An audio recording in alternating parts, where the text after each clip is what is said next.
오늘 8절 말씀을 보면 노아는 하나님께 은혜를 여호와께 은혜를 입었다라고 이렇게 말을 합니다. 그리고 이제 우리 사도 바울이 에베소서 6장 24절에 보니까 이렇게 인사를 합니다. 우리 주 예수 그리스도를 변함없이 사랑하는 모든 자에게 은혜가 있을지어다. 그럼 우리도 이제 옆 사람들하고 한번 인사를 나눠보실까요? 예수를 변함없이 사랑하시고 하나님의 은혜를 누리며 사세요.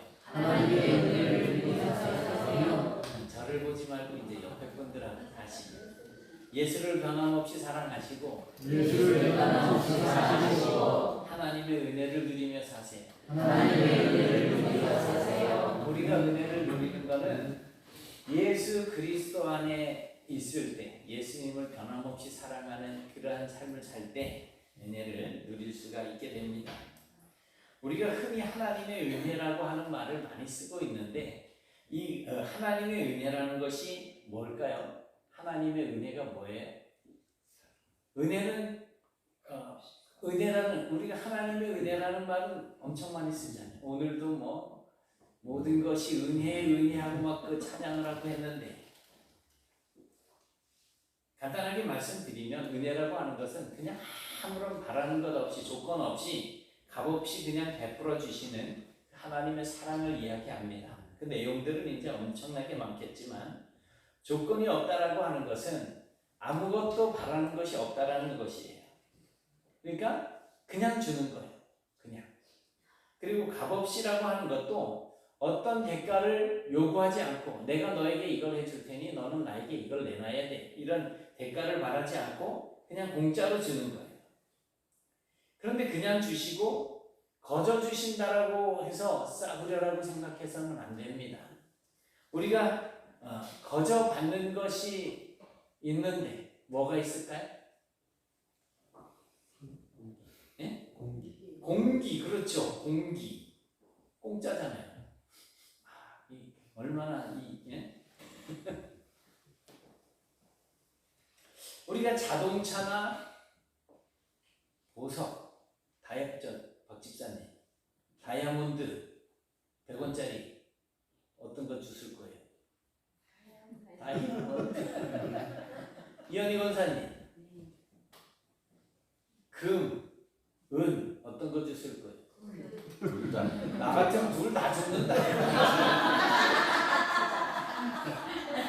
요즘 애들이 10원짜리 뭐 바닥에 떨어져 있어봐야 그냥 발로 걷어차고 안 주워 가는데, 금하고 은 같이 떨어져 있으면 둘 다 주워야지. 그래도 어디로 갖고 가요? 어디로 갖고 가요? 경찰서로 갖고 가야지. 몰라. 그러니까 자동차나 보석이나 뭐 이런 좋은 것들, 우리가 이제 정말 귀하다고 생각하는 것들은 비싼 돈을 주고 사잖아요. 그래서 그것들을 아주 소중하게 여깁니다. 그런데 말씀하신 것처럼 공기나 우리가 매일같이 쐬는 햇볕, 이런 것들은 우리가 그냥 공짜로 누리면서 살잖아요. 공기 쓴다고 뭐 돈 내고 그러지는 않잖아요. 그런데 한번 생각해 보세요. 우리가 자동차나 보석은 없어도 살아요. 보석 있으세요? 이거 없잖아요. 여기 먹다가 걸린 거 하나. 이것밖에 없어요. 없어도 살아요. 어디 가서 총각 행세해도 되고. 없잖아요. 내가 받아주지도 않겠지만. 그런데 햇볕이나 공기는 없으면 죽잖아요. 조건 없이, 대가 없이 그냥 공짜로 얻었지만 우리의 생명을 유지하는 데 있어서 정말 귀하고 값진 것들이 바로 그런 거예요. 하나님께서 우리에게 공짜로 주시는 것들. 하나님의 은혜가 그렇습니다. 그냥 주십니다. 거저 주십니다. 아무런 대가를 바라지 않습니다. 그러나 우리의 생명의 이 영혼을 정하는 아주 가장 귀하고 보배로운 것이 바로 은혜라는 거예요. 은혜. 이 하나님의 은혜 없이는 한순간도 살 수 없습니다. 한순간. 우리가 하나님의 백성으로 서 있을 수가 없는 거예요. 은혜가 없으면. 그러면 우리 성도들의 삶에 왜 하나님의 은혜가 있어야지 될까? 첫 번째로 생각할 수 있는 거는 근데 이거 안 넘어갔어. 생존하기 위해서, 우리가 살기 위해서 은혜가 필요합니다. 우리가 세상에 태어난 자체가 은혜라고 하는 사실을 인정하십니까? 여성이 평생 동안에 이 난자를 생산하는데 수십만 개를 생산을 한대요. 근데 그 중에 실제로 수정이 가능한 난자가 450개라는 겁니다. 450개 다 또 아이 낳으면 큰일 나요. 요즘은 그래도 될 것 같기는 한데, 그런데 그 450개의 난자 중에 어느 하나가 자궁 속에 자리를 잡고 있어야 아이를 임신할 준비가 되는 거잖아요. 그런데 무려 3억 개 정도의 정자가 들어가야, 여성의 몸속으로 들어오면 그 중에 하나나 혹 몇 개가 난자와 결합을 해가지고 수정이 된다는 거예요. 그러니까 정자의 입장에서 볼 때는 하나님께서 3억 개의 정자 중에 하나를 선택을 하신 거예요. 그러니까 3억 분의 1의 은혜죠. 난자의 입장에서 보면 450개 중에 하나를 선택하신 거예요. 그러면 450분의 1인 거죠. 그런데 태어난 아이의 입장에서 보면 3억 개 중에 하나, 450개 중에 하나 합치면 1350억 분의 1이라는 거예요. 어마어마. 우리는 그러니까 상당한 경쟁력을 뚫고 이 땅에 태어난 정말 대단한 존재. 우리 은선이가 뭐 이야기하면은 이제 조금 작잖아요. 그러면 나는 열성만 물려받아서 그렇다고 이러더라고요. 열성만 물려받아서. 어쨌든 간에 그 어마어마한 경쟁을 뚫고 태어났기 때문에 아무리 모자란 걸 물려받았다고 하더라도 그런 식으로 말을 하면 안 돼요. 부모님이 승질.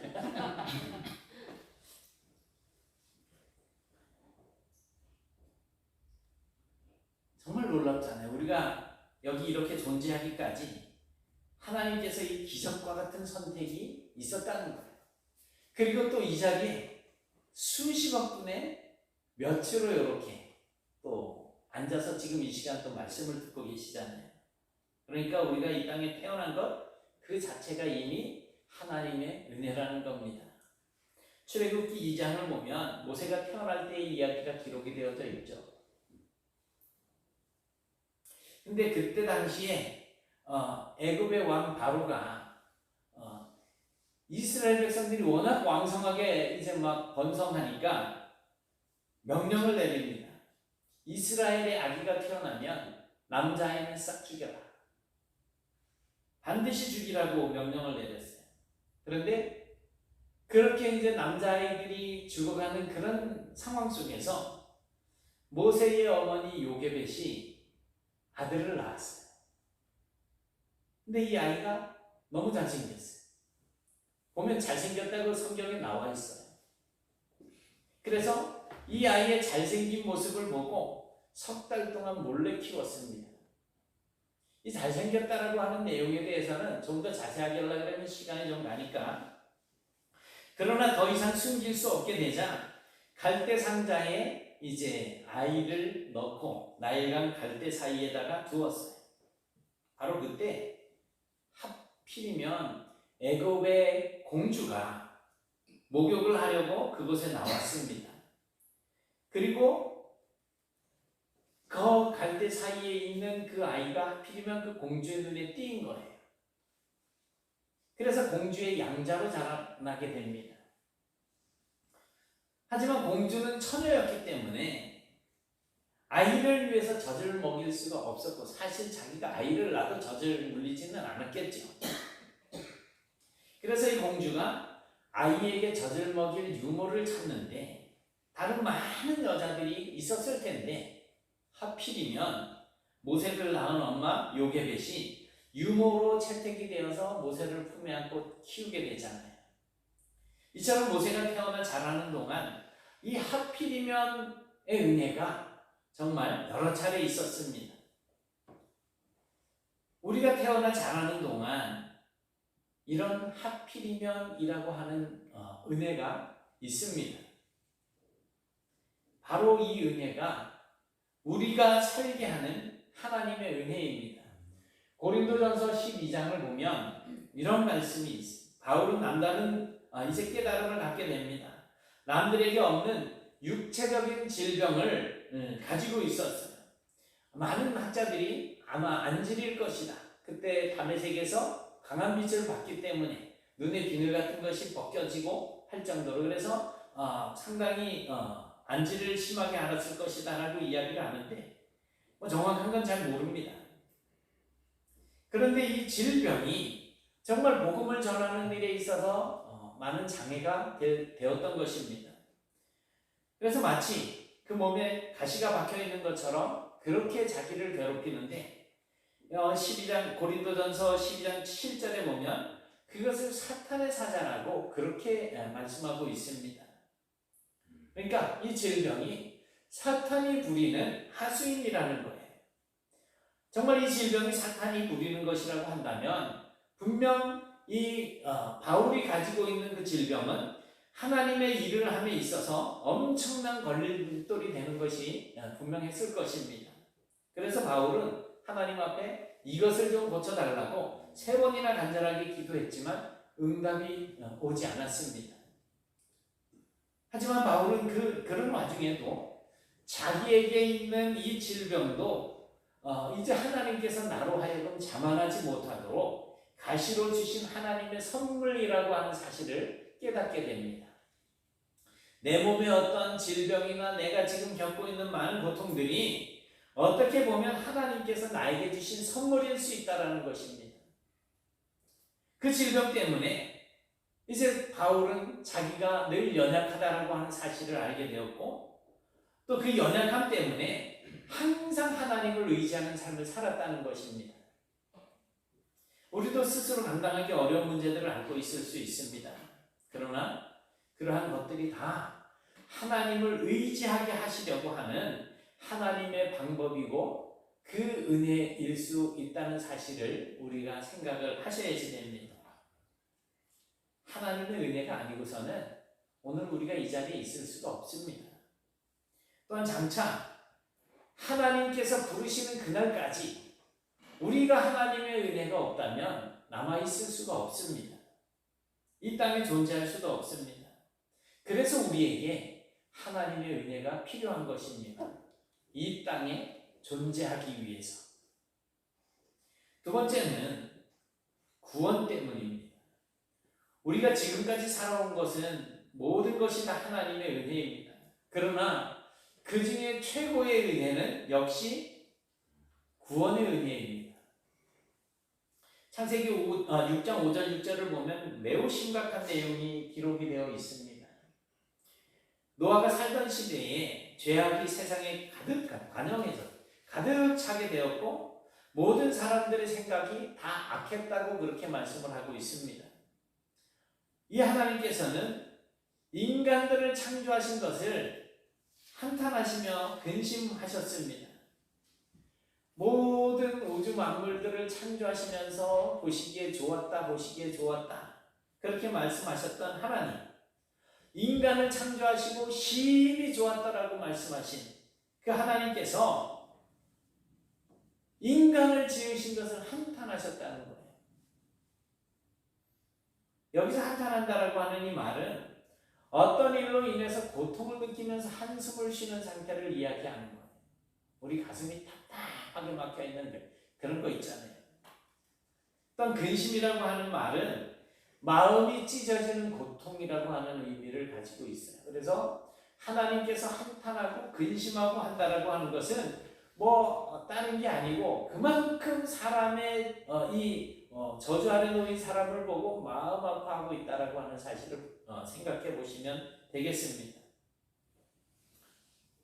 하나님께서 한탄하고 근심하셨습니다. 우리가 이 점을 심각하게 볼 수 있어야지 됩니다. 노아 시대 이후에 이미 그 전부터 죄악이 관영해지고 있었지만 이 세상에는 점점 죄악이 가득하게 되었습니다. 어떤 젊은 사람이 이제 며칠 전에 그 사건 반장을 이제 밥을 먹으면서 이제 보는데 주유소에서 담배 이제 주유를 하면서 뚜껑을 이거 이제 주유구를 열고 뚜껑을 열고 담배를 물고 담배불을 붙이려고 불을 켜는 거예요. 주유소에서 엄청나게 위험한 그런 행동이잖아요. 그것을 사장이 이제 설마 불 붙일까 하고 있다가 막 라이터 불이 번쩍번쩍 하니까 쫓아나왔어요. 그 이제 얼마나 마음이 그렇게 했어요. 더군다나 아주 젊은 청년인데. 그래 이제 사장님이 이제 큰 소리를 냈는지 어쨌는지 소리가 안 들려서 잘 모르지만 그래 이제 막 이래니까 저쪽에 가서 담배를 물고 일로 와 막 이러는 손짓이 있는 거야 사장한테. 사장님이 전화기를 걸고 이제 신고를 하는 거거든요. 119와 112에. 그 젊은이가 담배를 피던 그 담배를 자기 차 있는 쪽에 와가지고 담배꽁초를 바닥에다 탁 던져요. 그리고 기름을 다 넣었는지 어쨌는지 모르지만 나중에 보이는 장면에는 사무실에 가가지고 한 3, 40분 동안을 그 사장님한테 욕지거리를 이제 막 하는 거예요. 근데 이 정도 되면 처벌을 좀 해야지 되지 않겠어요? 근데 처벌할 근거가 없대. 불이 안 나가지고.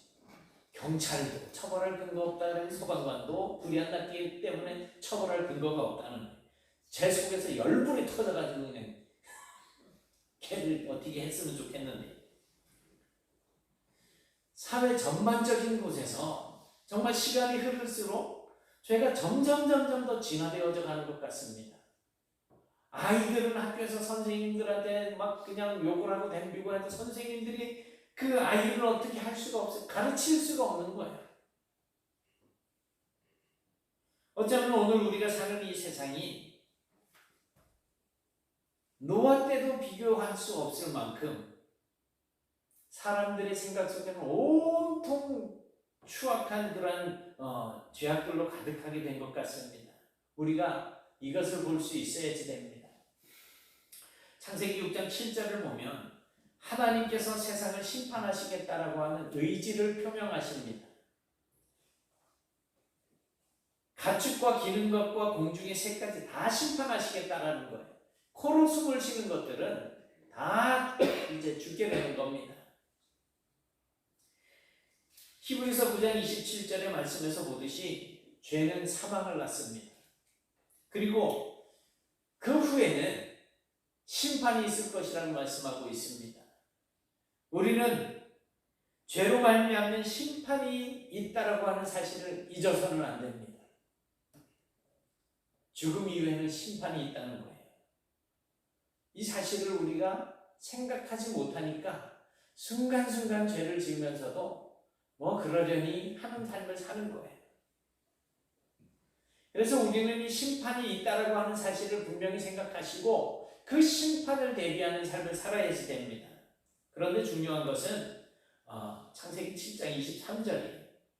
다 심판 아래 이제 사망하게 되었는데 노아와 함께 방주에서 살아남은 자들이 있다는 거예요. 노아와 그의 아내와 세 아들과 세 며느리 그리고 방주 안에 들어간 많은 짐승들. 어떻게 노아와 노아의 가족들만 구원을 얻을 수 있었을까요? 6장 8절에 보면 노아는 여호와께 은혜를 입었다라고 이렇게 말씀을 하고 있습니다. 노아와 그의 가족들이 살 수 있었던 것은 바로 하나님의 은혜 때문이라는 것입니다. 이 가족들이 의로워서 살 수 있었던 게 아니에요. 하나님께서 그 가정을 선택을 하셨기 때문인 거예요. 은혜인 거죠. 모세는 이 홍수의 이야기를 이제 기록을 하면서 6장 8절에서 본격적으로 노아를 소개를 합니다. 그런데 노아를 소개하면서 처음으로 오늘 뗀 말이 뭐냐면 노아는 여호와께 은혜를 입었더라. 은혜를 입었더라. 노아는 한마디로 하나님의 은혜를 입은 사람이라는 것입니다. 왜 이 말부터 꺼냈을까요? 오해하지 않게 하기 위해서예요.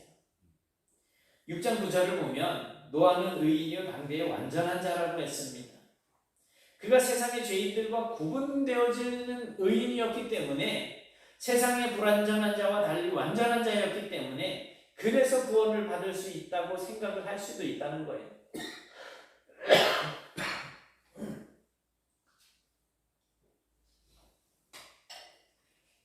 그렇게 오해할 수 있다는 거예요. 또 6장 22절에서 보듯이 노아가 세상 그 누구와도 달리 하나님의 약속을 믿고 순종했기 때문에 구원을 받았다라고 생각할 수도 있다는 거예요. 그러나 여기에 못을 확 박아서 말하고자 하는 말씀이 이것입니다. 노아가 구원을 받은 것은 전적으로 하나님의 은혜 때문이라는 것입니다. 노아가 남달리 의인의 삶을 살 수 있었던 것도 하나님의 은혜 때문이고, 그가 하나님의 약속을 믿고 120년 동안 방주를 지으며 순종하는 삶을 살 수 있었던 것도 다 하나님의 은혜 때문이라는 것입니다. 노아가 이렇게 하나님의 은혜로 구원을 받은 것처럼 우리 역시도 하나님의 은혜로만 구원을 받을 수 있습니다. 하나님께서 노아에게 방주를 은혜로 허락하신 것처럼 우리에게 은혜로 독생자 예수 그리스도를 허락하셨습니다. 노아가 믿음으로 방주를 짓고 그 방주 안으로 들어가서 홍수를 피할 수 있었던 것처럼 우리도 믿음으로 예수 그리스도를 영접하고 그 안에 거할 때 구원함을 얻게 된다는 것입니다. 노아가 그 큰 홍수 가운데에 구원을 받을 수 있었던 그 큰 은혜의 방편이 방주였던 것처럼 우리에게 그 무엇보다 큰 은혜, 이 죄악 가득한 이 세상에서 우리가 하나님의 구원을 누릴 수 있는 그 방편은 바로 우리 주 예수 그리스도라고 하는 것입니다. 우리에게 있어서 모든 것이 다 은혜이지만 에베소서 2장 8절에서 말씀하고 있는 것처럼 은혜 중에 은혜, 가장 큰 은혜, 가장 최고의 은혜, 반드시 있어야만 할 은혜는 예수 그리스도이십니다. 하나님께서 그분을 우리에게 선물로 주신 거예요. 예수님 때문에 얻게 된 구원이야말로 우리에게는 공짜로 주어졌지만 예수님의 죽음이라고 하는 정말 가장 귀하고 값진 그런 값을 치르고 나서 우리에게 선물로 주어진 은혜라고 하는 사실을 반드시 기억하시기 바랍니다.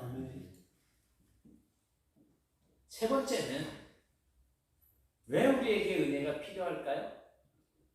헌신 때문입니다. 바울은 고린도전서 15장 10절을 통해서 지금까지 자기가 주를 위해 헌신해온 시절을 돌아보니 나름대로 최선을 다해서 헌신하고 충성을 다했습니다. 그런데 어떻게 그럴 수 있었는지를 생각을 해보니까 이거는 도저히 해석이 되지 않아요. 그래서 그는 그 모든 것이 전적으로 하나님의 은혜 때문이었다라고 하는 고백을 하고 있는 것입니다. 우리가 구원을 받고 이렇게 예배하며 하나님께 헌신하고 충성하는 삶을 살 수 있는 것도 다 하나님의 은혜 아래 할 수 있는 것이었습니다. 사도 바울은 자기가 그토록 충성하고 헌신할 수 있었던 것이 자기 때문인가 하고 자신을 돌아봤어요. 자기도 사도이기 때문에 다른 사도들하고 자기를 비교를 해봤습니다. 그런데 부끄럽게도 자기는 사도라고 할 수 없을 정도로 부족하고 결함이 많은 사람이었던 것입니다. 그래서 자기는 만삭되지 못해서 난 자, 사도 중에 지극히 작은 자라고 고백을 할 수밖에 없었던 것입니다. 우리가 구원받은 것은요, 분명히 하나님의 은혜 때문입니다. 뿐만 아니라 주님을 위해서 봉사하고 헌신하는 것도 다 하나님께서 우리에게 주신 은혜 때문인 거예요. 누구 은혜가 더 클까요? 죄송스럽지만 오전 예배하고 바쁘게 집에 가. 물론 여러 가지 사정 형편이 있겠죠. 오후에 피곤하고 졸릴 시간이긴 하지만 밥 먹고, 근데 뭐 하다가 늦게 올라오시어요? 네? 전도지 적었어요? 네. 다 은혜로다.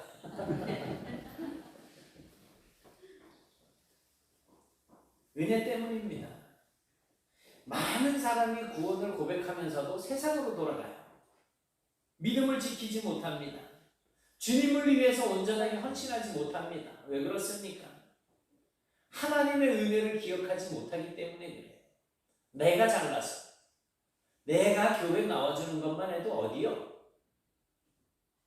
우리가 하나님의 백성으로 하나님께 헌신하기 위해서도 역시 우리에게는 하나님의 은혜가 필요한 거예요. 그 은혜로 우리가 헌신할 수가 있게 됩니다. 우리는 늘 새로운 은혜를 바라지만 하나님께서는 이미 우리에게 풍성하게 은혜를 부어주고 계십니다.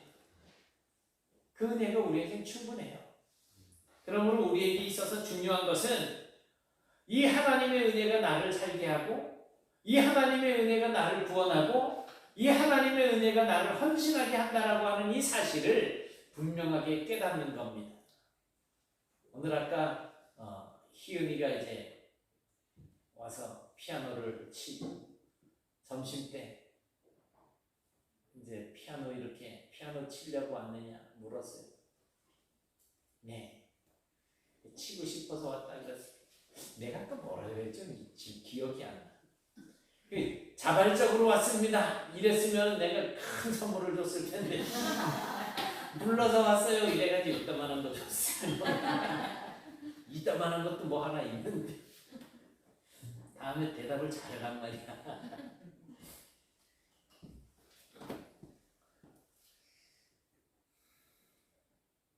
우리의 신앙생활이라고 하는 거는요, 우리 흔히 신앙생활 하잖아요. 뭘까요? 하나님의 은혜를 구하는 삶이에요. 그리고 신앙생활이라고 하는 것은 하나님께 구해서 우리에게 주어지는 은혜를 따라서 사는 것이 신앙생활이에요. 은혜를 받은 우리에겐 주어진 일들이 있습니다. 그것은 마치 노아가 120년 동안 정말 묵묵하게 방주를 만들었던 사명처럼 하나님께서 우리에게 맡겨주신 사명인 거예요. 여러분의 가정과 사업장, 직장, 또 다니고 있는 학교, 그리고 모든 삶의 터전에서 우리가 구원의 방주를 만들어가는 것, 그게 우리의 사명인 거예요. 우리가 하나님의 은혜를 구하며 그 은혜 안에 거할 때 이 사명을 끝까지 잘 감당할 수 있을 겁니다. 모든 것이 나의 지혜와 나의 힘과 나의 능력이 아닌 하나님의 은혜로 되어진다라고 하는 사실을 보면서 그것을 발견하게 된다면 그때부터 우리의 모든 삶은 정말로 넘치는 구원을 누리는 삶을 살게 될 것입니다. 그런데 그 은혜를 발견하지 못하면 너무너무 내 자신이 초라해질 수도 있고 왜 나만 이렇게 힘들까 불평하고 원망할 수도 있어요. 그런데 그게 아니잖아요. 정말 예수의 복음을 전하다가 돌맞아 죽던 스데나, 바울, 베드로는 또 십자가에 거꾸로 매달려서 죽었다는 그런 소문도 있어요. 이런저런 많은 신앙의 삶을 살아가던 사람들이 은혜입니다 하는데 그 믿음을 지키기 위해서 죽임을 당하는데 그래도 은혜라는 거예요. 그렇다면 그 은혜가 과연 뭘까요?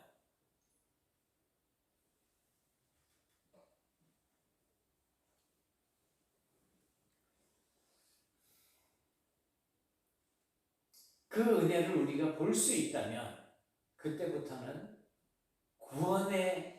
구원이 풍성한 삶을 살 수 있어요. 아무리 힘들고 어려워도 요즘 우리 새벽에 욥 보고 있는데 욥이 동방의 의인이라고 칭찬을 듣는 하나님께서 칭찬하신 사람인데 그가 입술로는 하나님 앞에 범죄를 하지 않으려고 했지만 그럼에도 불구하고 시험을 당하고 있어요. 그 과정 속에서 욥이 하나님을 보게 되고 하나님 앞에 자신이 부족하고 연약하고 죄인인 것을 발견하게 되었을 때 갑절의 복을 누리게 되잖아요. 은혜를 발견해야지 됩니다.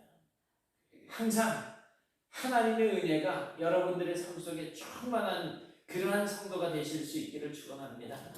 우리가 사는 것, 구원받는 것, 헌신의 능력들이 다 하나님의 능력으로 감당될 수 있다라고 하는 것을 이제 기억하셔야지 돼요. 그리고 이 은혜를 항상 고백하며 살아가는 성도들이 되실 수 있기를 주님의 이름으로 축원합니다. 사랑의 하나님 고맙습니다. 정말 우리가 이 땅에서 주께서 주신 생명을 누리며 살아가는 것, 또 예수 그리스도로 말미암는 그 구원의 은총을 받아서 하나님 앞에 맡겨주신 사명들을 감당하게 하시고 헌신할 수 있도록 인도해 주신 모든 것들이 하나님의 은혜 때문이라고 하는 사실을 알게 하시니 감사합니다. 하나님께서 우리에게 베풀어 주시는 은혜로 말미암아 우리의 삶이 늘 평안해지고 기쁨이 넘치고 감사가 넘치게 되는 줄 믿고 기도하오니 저희들에게 충만한 은혜를 부어 주시옵소서. 이 은혜로 말미암아 능력의 삶을 살게 해 주시기를 원하오며 예수님 이름으로 기도드리옵나이다. 아멘.